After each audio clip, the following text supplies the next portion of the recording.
No pierdas el tiempo. Es solo la criada que nos acompaña. Así me llamó mi nuera. Delante de todos. En el supermercado que yo misma fundé con mis ahorros hace más de 30 años. Mi hijo se rió. Mi nieto repitió la frase. Nadie dijo nada, pero lo sabían todo. Porque yo misma llevé la cámara ese día. Pensaban que era vieja, débil, silenciosa. Pero lo que no sabían es que habían caído en la trampa. Y ese fue el último día que Ana se cayó. ¿Qué harías tú si tu propia familia te borrara? Nunca pensé que a mis 72 años volvería a sentir tanta vergüenza y tanta claridad al mismo tiempo. Fue una mañana cualquiera de martes. Bueno, cualquiera para ellos, pero no para mí. Me levanté temprano. Como siempre, preparé el desayuno que por supuesto nadie agradeció, y me vestí con mi mejor abrigo gris. Me puse un poco de perfume, ese de lavanda que usaba cuando todavía tenía citas con mi difunto esposo, y bajé al salón donde ya estaban mi hijo David, mi nuera Lorena y mi nieto Iván, de 12 años. «Vamos al súper», dijo David sin mirarme. Lorena ya tenía su bolso de marca colgado del hombro, impecable como siempre, con sus uñas largas recién hechas y esa mirada que nunca me ha gustado, esa que te atraviesa como si valieras menos que el suelo que pisa.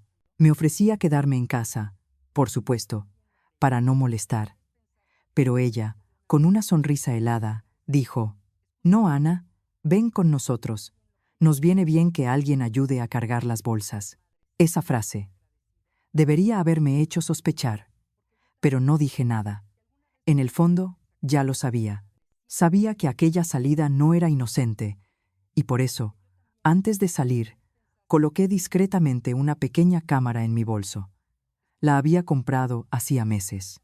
Fue una recomendación de mi abogada, Luisa, cuando empecé a documentar el trato que recibía en mi propia casa. Entramos al supermercado La Central de la calle Mallorca, uno de los primeros de la cadena que fundé hace más de 3 décadas con mis propios ahorros. Nadie lo sabe, ni David, ni Lorena, ni siquiera Iván. Durante años guardé silencio. Les hice creer que solo era una viuda con la pensión justa. Pero ese día ya lo tenía todo planeado. Paseamos por los pasillos mientras Lorena daba órdenes como una general. «David, ve por el arroz. Iván, las galletas. Ana, tú empuja el carrito». Asentí en silencio, apretando los labios. Noté cómo los empleados me miraban de reojo, algunos con lástima, otros con incomodidad. Uno de ellos, Jordi, un chico joven de ojos bondadosos, me sonrió con calidez. «Buenos días, señora. ¿Le ayudo con algo?»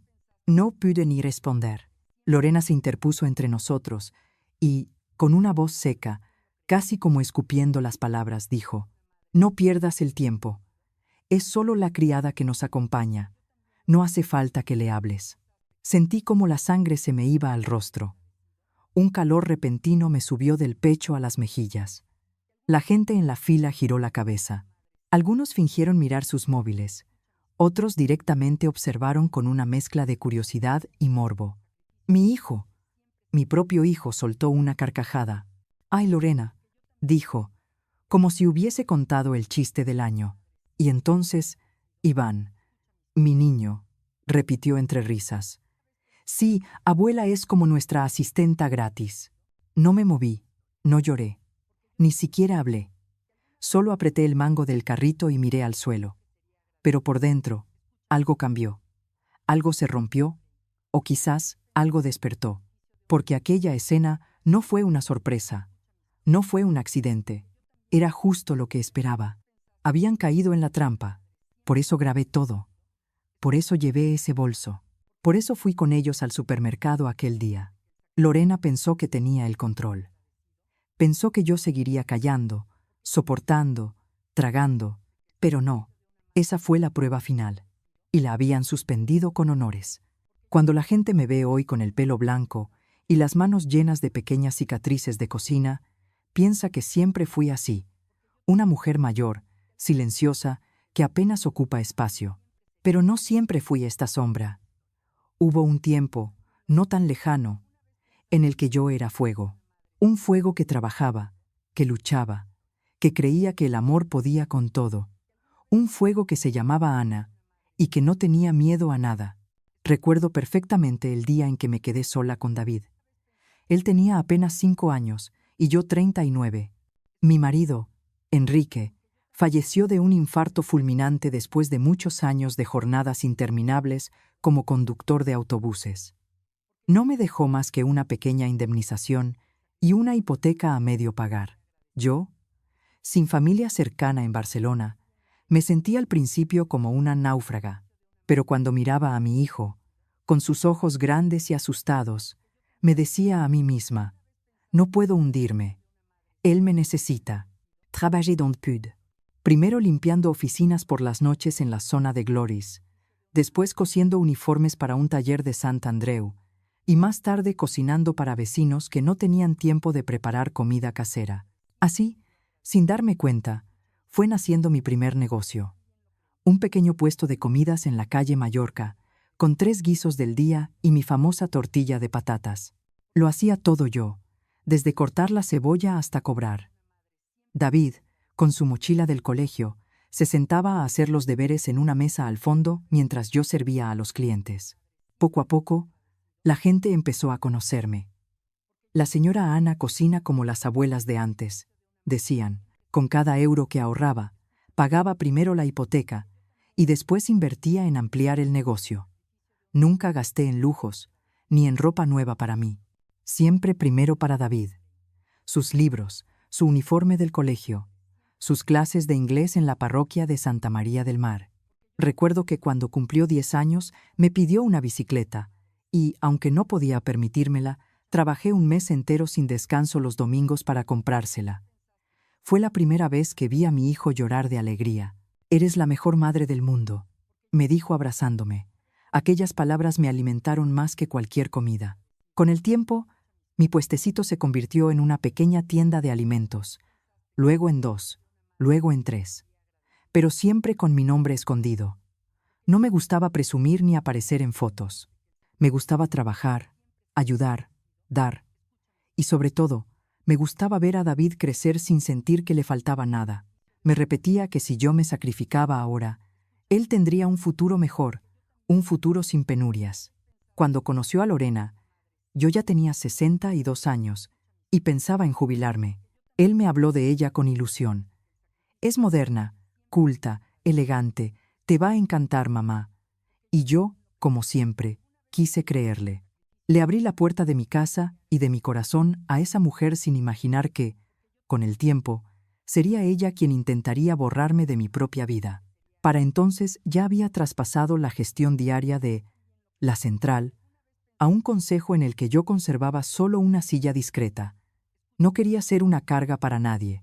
Quería descansar, leer, tejer, quizá viajar.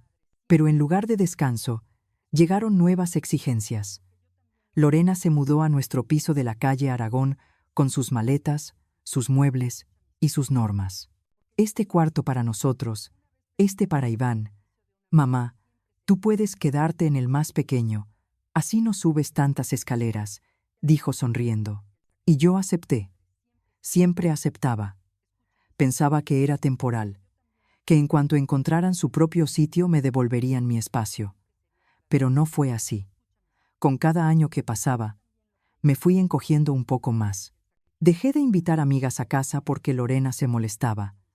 Dejé de cocinar mis platos favoritos porque olían demasiado fuerte. Dejé incluso de hablar de mi negocio porque cada vez que lo mencionaba ella respondía con comentarios venenosos sobre mi edad, mis manos, mi memoria. A veces me pregunto en qué momento pasé de ser la mujer que levantó una cadena de supermercados con sus propias manos a ser la abuela que carga las bolsas. Quizá fue un proceso lento, como el agua que erosiona la piedra. Quizá fui yo misma quien, por miedo a perder a mi hijo, fue cediendo hasta borrarme. Pero si algo aprendí en estos años de sacrificio, es que nada se pierde del todo. Todo queda registrado en algún rincón del corazón, como las recetas que ya no hago pero aún recuerdo de memoria. Yo recuerdo cada euro que invertí, cada noche sin dormir, cada vez que elegí callar para no discutir. Y también recuerdo cada vez que David me prometió que siempre me cuidaría, que nunca me faltaría respeto. Mientras escribo estas líneas en mi cuaderno, en esta habitación pequeña que antes era la despensa, me doy cuenta de que no me arrepiento de haber dado. No me arrepiento de haber sido madre, de haberlo entregado todo.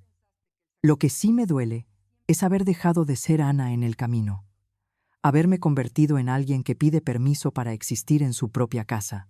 Sin embargo, aquella mañana en el supermercado, mientras Lorena me llamaba criada delante de todos, sentí algo diferente. No fue solo dolor ni vergüenza, fue como si mi yo de antes, la mujer del puesto de comidas, la que nunca tuvo miedo, me tocara el hombro y me susurrara: «Ya basta». Y en ese momento supe que mi sacrificio había terminado, que mi papel de madre eterna, de sirvienta voluntaria, llegaba a su fin, porque yo fui la madre que no escatimó nada. Y ahora, por fin, estaba a punto de ser la mujer que no se escatima a sí misma. A veces la traición no llega como un cuchillo por la espalda.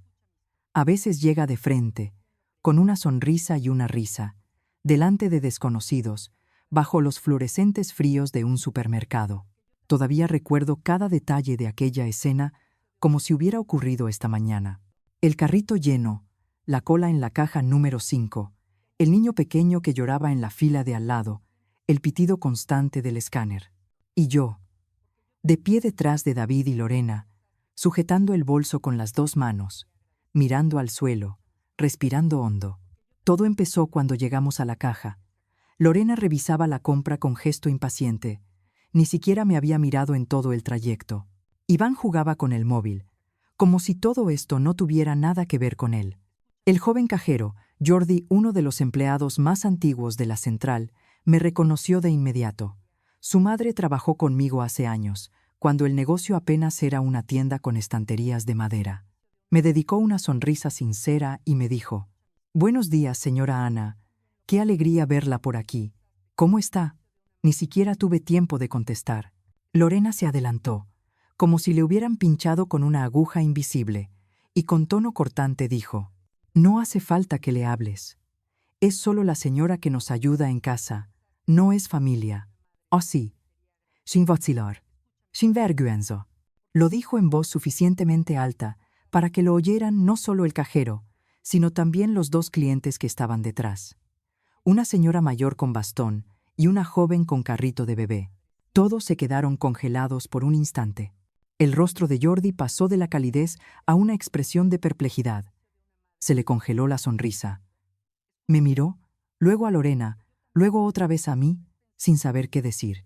Y justo en ese momento, mi hijo soltó una carcajada real. No un gesto incómodo, ni una sonrisa nerviosa.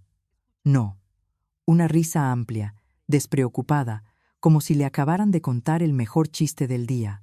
«Qué bruta eres, Lorena», dijo entre risas, dándole un codazo cariñoso. Y por si eso no fuera suficiente, Iván, desde su asiento junto al carrito, añadió: «Es verdad, abuela es como nuestra asistenta, pero no cobra, ¿verdad, mamá?». Lorena sonrió. No dijo nada más. Y yo sentí que todo el aire de mi cuerpo se había ido. Tuve que agarrarme al borde del carrito para no tambalearme. No por el insulto, no por la mirada del cajero, no por las miradas curiosas de los otros clientes, sino porque mi hijo se rió, porque mi nieto repitió esas palabras como si fueran normales, porque nadie, absolutamente nadie, se dio cuenta de que estaban pisando a una mujer que los había criado con sus propias manos. En ese instante, me sentí invisible. Peor aún, me sentí prescindible, como si mi única función fuera estar ahí para llevar bolsas, calentar la comida y no hablar. Después de pagar, salimos del supermercado como si nada hubiera pasado. Yo caminaba detrás, en silencio, cargando las dos bolsas más pesadas. David hablaba sobre un partido del Barça. Lorena miraba su móvil y Iván comía unas patatas que había abierto sin pedir permiso.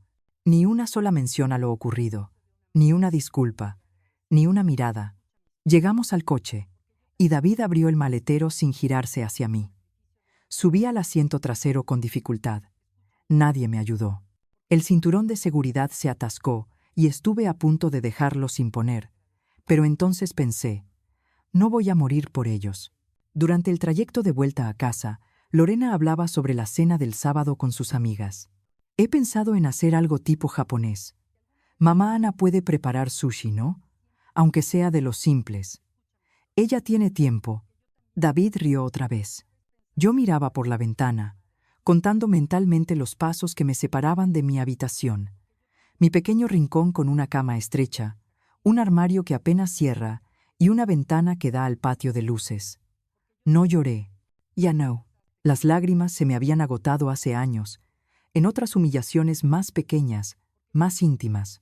Esa noche, después de cenar porque sí, aún tuve que preparar la cena, subí a mi habitación con una taza de tila. Me senté frente al espejo. Me miré largo rato y me pregunté, por primera vez en mucho tiempo, ¿quién soy ahora?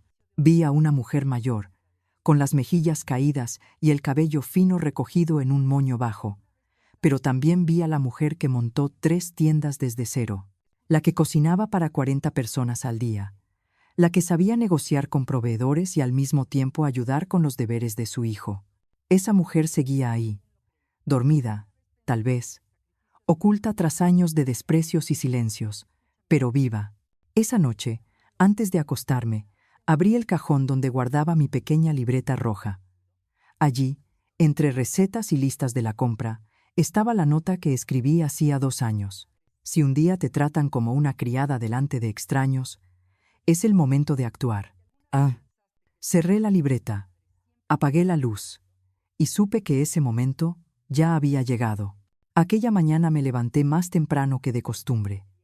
El cielo sobre Barcelona aún estaba gris, con esa neblina suave que se cuela entre los tejados de l'Eixample. Me vestí despacio, como quien se prepara para algo importante, y lo era. No era un día cualquiera, era el día en que dejaría de fingir que no pasaba nada. Mientras el agua hervía para el café, abrí el armario donde guardaba la caja fuerte empotrada que David ni siquiera sabía que existía. Saqué los papeles que había organizado con tanto cuidado años atrás. Escrituras, acciones, contratos de alquiler y una carpeta con el logotipo de la central, el supermercado donde se rieron de mí. Lo tenía todo bajo control desde hace tiempo. Cuando falleció mi marido, hace más de 20 años, supe que nadie iba a cuidar de mí si no lo hacía yo misma. Empecé invirtiendo en un pequeño local, luego otro. Me convertí en socia silenciosa del supermercado, compré 2 apartamentos que ahora alquilo, y poco a poco, sin hacer ruido, construí algo mío. Pero nunca lo conté. Tal vez por miedo, tal vez por esa costumbre tan nuestra de callar para no molestar, de sacrificarse por el bien de la familia. ¿Te pasa también a ti? ¿Has sentido que te apagabas poco a poco por miedo a hacer demasiado ruido? Esa mañana decidí que era hora de encender la luz. Caminé hasta el supermercado, como hacía cada martes. Pero esta vez no llevaba la lista de Lorena. Llevaba mi verdad. Pedí hablar con Sergio, el gerente. Llevábamos años sin vernos cara a cara, pero él me reconoció enseguida. Me invitó a su despacho, me ofreció un café. Me miró con ese respeto que solo se tiene hacia quienes han hecho las cosas bien, aunque en silencio. Sergio, le dije con voz serena pero firme, ha llegado el momento de dejar de ser invisible.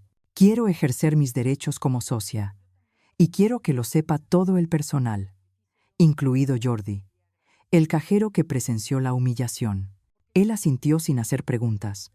Ya lo intuía, quizás. Me dijo que había oído rumores sobre una mujer mayor que tenía acciones, pero nunca imaginó que era yo. Le pedí también organizar una reunión interna para revisar los protocolos de trato a clientes, especialmente con personas mayores, porque lo que me pasó a mí le puede pasar a muchas. Y no todas tienen la fuerza ni los medios para reaccionar. Salí del supermercado con una mezcla extraña de miedo y alivio. Caminé despacio por la Rambla de Cataluña, observando a las personas, jóvenes con prisa, ancianas con carrito de la compra, parejas discutiendo por tonterías. Todos íbamos cargando algo invisible. Esa noche, durante la cena, esperé el momento justo. Serví el pollo al horno con patatas como siempre. Lorena dijo que estaba pasado como siempre. David ni levantó la vista del móvil. Iván comía con auriculares. Entonces, Con total calma, saqué una carpeta azul del cajón y la puse sobre la mesa. Necesito que leáis esto. David la abrió sin interés al principio, pero al ver los papeles cambió la expresión. ¿Qué es esto, mamá?, preguntó, frunciendo el ceño. Mi vida, mi trabajo, mis decisiones, las que tomé mientras vosotros pensabais que yo solo servía para limpiar y cocinar. Lorena intentó soltar una broma, pero la interrumpí. Hoy hablé con Sergio, el gerente del supermercado. A partir de ahora, participaré activamente en las decisiones. También cambié mi testamento. Ya no sois mis herederos principales. Un silencio espeso llenó la habitación. Solo se oía el tic-tac del reloj de la cocina. «¿Pero por qué?», preguntó David con voz débil. «Porque ya no puedo permitir que se me humille y se me use. No voy a pasar el resto de mis días en una habitación sin ventana esperando a que me necesitéis». Iván, por primera vez en semanas, me miró a los ojos. Tenía los suyos vidriosos. «Lo siento, abuela. No sabía». «Lo sé, cariño. Eres joven. Aún puedes aprender. Pero vuestros padres ya tuvieron su oportunidad. No hubo gritos. No hubo discusiones. Solo la realidad cayendo como una losa sobre sus hombros. Esa noche dormí profundamente. Como no lo hacía desde hacía años, sentí que, por fin, estaba volviendo a ser yo misma. ¿Sabes qué es lo más duro de envejecer? No son las arrugas ni los dolores. Es sentir que ya no importas, que te has vuelto invisible. Pero eso no es verdad. Nadie debería dejar que le borren. Yo estuve a punto, pero ya no más. ¿Y tú, que estás leyendo esto desde tu casa, has sentido algo parecido? ¿Has tenido que callar para no incomodar? Cuéntamelo. Quiero saber tu historia. Tal vez nos parezcamos más de lo que imaginas. Porque si algo he aprendido es esto: nunca es tarde para recuperarte, para hacer ruido, para volver a ser tú. Cuando decidí que ya no sería silenciada, algo en mí cambió. Fue como si despertara de un sueño largo, oscuro, donde había estado cautiva demasiado tiempo. Hoy ya no era la mujer que aceptaba reproches ocultos ni humillaciones disfrazadas de ayuda. Hoy era quien reclamaba su lugar. A la mañana siguiente, regresé al supermercado La Central con paso firme, con el abrigo gris que me representa y mi carpeta azul bajo el brazo. Caminé por el pasillo principal hasta el área administrativa. Había hablado con Sergio por teléfono la noche anterior y me esperaba en su oficina. Al pasar entre estanterías, recibí miradas, algunas de reconocimiento, otras de sorpresa. No importaba, yo seguía caminando. Al entrar al despacho, Sergio me ofreció una silla. Me dijo que había convocado al comité directivo para recibir las nuevas directrices. Me preguntó si quería decir algo. Tomé la palabra con voz clara. Desde hoy mismo, asumiré funciones ejecutivas.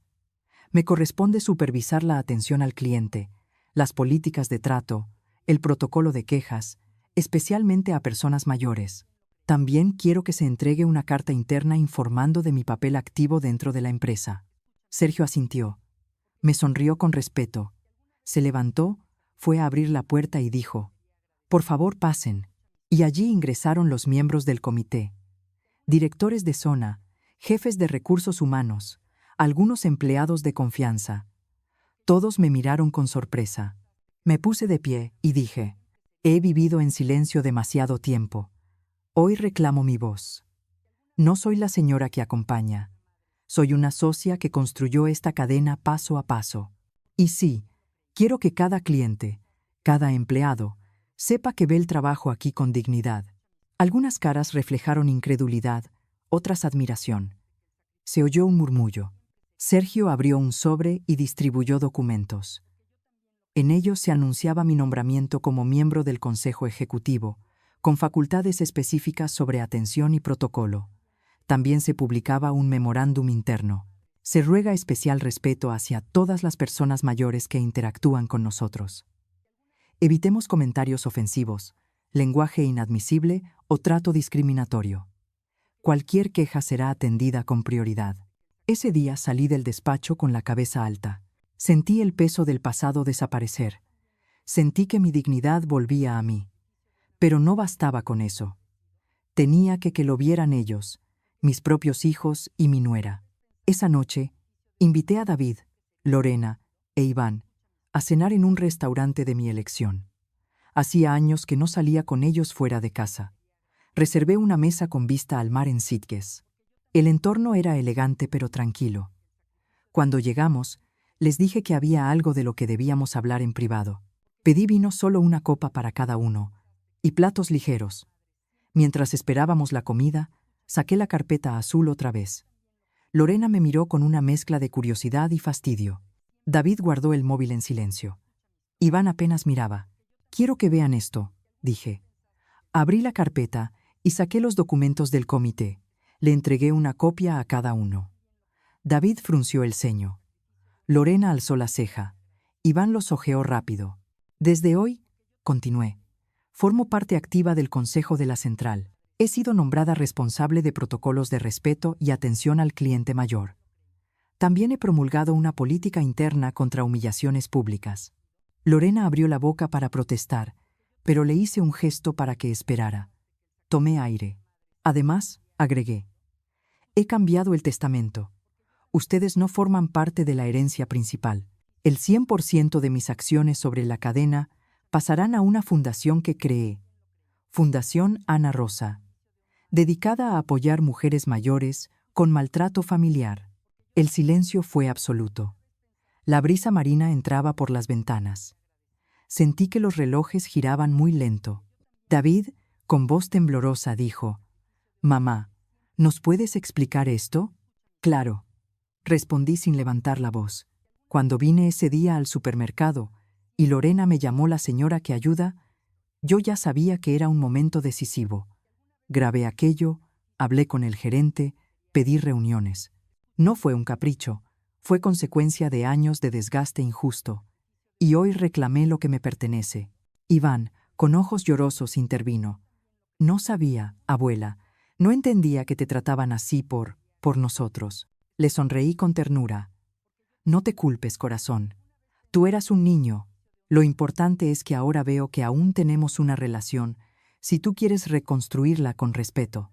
Lorena, sin poder contenerse más, dijo, «Esto es un golpe bajo. ¿Cómo puedes?» Pero me cortó. «No es un golpe bajo. Es justicia. Y tú, hija, sabías todo esto. Cuánto invertí, cómo crecimos. Si algo celebras de mí, que fue capaz de construir con mis manos. Pero nunca pensé que me humillarías así». Luego pedí la cuenta. Me levanté, recogí mi chaqueta y salí con paso firme hacia la salida. David intentó seguirme. Le detuve. «No me sigas. Si quieres hablarme, espera que yo esté lista». Caminé hacia el coche, con Iván detrás. Él me abrazó. No dijo nada más. No importaba. Ese abrazo era suficiente. Aquel día, regresé con el pecho derecho y la mirada alta. Ese día supe que no se trataba de dinero, sino de mi dignidad. Que no vuelvo para verte sufrir, sino para vivir libre. Y tú que me lees, que quizá estás en tu casa ahora mismo, sintiendo que el mundo te ha reducido a una sombra. Te digo esto desde lo más profundo del alma. No permitas que te borren. No importa la edad. Tu voz importa. Siempre. Esa noche dormí con serenidad, sabiendo que mi guerra interna ya tiene principio. Y aunque el camino será difícil, ya no temo caminarlo. Han pasado 3 meses desde aquella noche en Sitges. El mar seguía golpeando con la misma cadencia, pero yo ya no era la misma mujer. Hoy vivo sola en un piso pequeño en Gracia. Tiene 2 habitaciones, mucha luz y una cocina desde donde puedo ver los tejados del barrio. La compré hace años, cuando aún soñaba con tener un rincón solo para mí. Nunca imaginé que un día llegaría a usarlo de verdad. La primera semana fue la más difícil. Dormir sin los ruidos de la casa de David. Despertar sin tener que preparar desayuno para nadie. No escuchar las quejas de Lorena, ni los pasos apresurados de Iván. Fue como salir de un túnel y tener que acostumbrarse otra vez a la luz del día. Pero también fue liberador. Empecé a caminar cada mañana por el Passeig de Sant Joan, a tomar café en el bar de la esquina donde ya me saludan por mi nombre. Volví a leer los libros que había abandonado. Compré flores frescas los domingos. Y, hasta me apunté a clases de cerámica. Me tiembla un poco el pulso. Sí, pero me hace ilusión moldear algo con mis propias manos. Una tarde, mientras tomaba un café en la terraza de la Plaza del Sol, sentí una presencia a mi lado. Era Iván. «Hola», abuela me dijo con voz baja, casi tímida. «¿Puedo sentarme?» Le dije que sí. Tenía los ojos cansados, pero no evitó mirarme. Me contó que había pedido disculpas en el colegio cuando se burlaron de una señora mayor. Me dijo que pensó en mí y que no quería parecerse a su madre en eso. Lo escuché en silencio. Cuando terminó, solo le dije, «Gracias por venir. Eso también es parte de crecer». Nos abrazamos. Fue corto, sincero. No necesito más. Desde entonces, me visita cada 15 días. No siempre hablamos de cosas profundas. A veces solo tomamos un helado o caminamos sin rumbo. Pero siento que su mirada ha cambiado. Ya no me ve como una sombra. Me ve. David no ha vuelto a llamarme. Sé que está dolido. Quizá espera que me arrepienta, pero no lo haré. Durante demasiados años me sacrifiqué creyendo que ese era mi papel. Ser madre, abuela, cuidadora, renunciar a mí para que los demás vivieran mejor. Pero ya no, porque, escúchame bien, tú que ahora estás ahí leyendo esto, el amor no exige desaparición. El amor cuida, pero no se impone. El amor acompaña, pero no borra. Y si durante años pensaste que debías callar para ser buena madre o buena esposa, te lo digo desde mi experiencia. Eso no es amor, es sometimiento disfrazado. ¿Me arrepiento de haberlo dado todo? No. Pero sí me arrepiento de no haber puesto límites. De haber confundido sacrificio con obligación. De haberme creído que solo valía si servía a los demás. Hoy me miro al espejo y reconozco a la mujer que fui, pero también a la que soy ahora. No más silencios, no más cuartos oscuros al fondo de la casa, no más cenas tragadas entre lágrimas. Hace unos días me compré un vestido rojo, lo vi en un escaparate y, por primera vez en años, no me pregunté si era para mi edad. Simplemente me lo probé y me lo llevé puesto. Caminé por las calles de Barcelona con él, con mis zapatos cómodos y mi bolso cruzado, y sentí algo que no sentía desde hacía décadas. Libertad. Una señora en la frutería me dijo, «Qué guapa va hoy, señora». Le sonreí. Me hizo ilusión. No por vanidad, sino porque era un reconocimiento a algo más profundo. A una mujer que ha sobrevivido a los suyos. A una mujer que ha dicho basta. Ahora, cuando alguien me pregunta por mi familia, no miento. Digo la verdad, sin drama. Tuve que alejarme para salvarme. Y si me preguntan si estoy sola, respondo, estoy conmigo. Y eso ya es bastante. Porque aprendí que no necesito ser la madre perfecta, ni la abuela disponible 24 horas, ni la mujer que todo lo aguanta. Solo necesito ser Ana. Ana, la que supo reconstruirse cuando todo parecía perdido. Querida amiga, si estás leyendo esto y alguna vez has sentido que ya no eres visible, que solo sirves si cocinas, limpias o das dinero. Escucha bien, tú no estás sola. Estamos muchas como tú, y muchas como yo, que nos hemos levantado después de años de silencio. Y si una puede hacerlo, todas podemos. No esperes a que alguien te dé permiso, no esperes a que te vean. Mírate tú primero, y entonces, da el paso, porque, créeme, cuando una mujer mayor decide no callarse más, el mundo empieza a temblar. A esta edad, después de haber entregado mi vida entera a una familia que me trató como una sombra, entendí algo que ojalá hubiera comprendido mucho antes. Amar no significa desaparecer. Amar no significa callar. No significa sacrificarte sin medida hasta olvidarte de quién eres. Hoy, viviendo tranquila, sin gritos ni desprecios, he descubierto que la paz no tiene precio y que la soledad elegida es 1000 veces mejor que una compañía que duele. Si tú estás leyendo esto y alguna vez sentiste que ya no tenías voz en tu propia casa, te entiendo profundamente. No estás sola. Hay vida más allá del dolor, y tú mereces vivirla con dignidad. ¿Alguna vez has sentido que tu familia te apagaba poco a poco? ¿Qué hiciste para volver a escucharte a ti misma? Cuéntame tu historia en los comentarios. Tal vez tu voz sea justo la que otra mujer necesita leer hoy.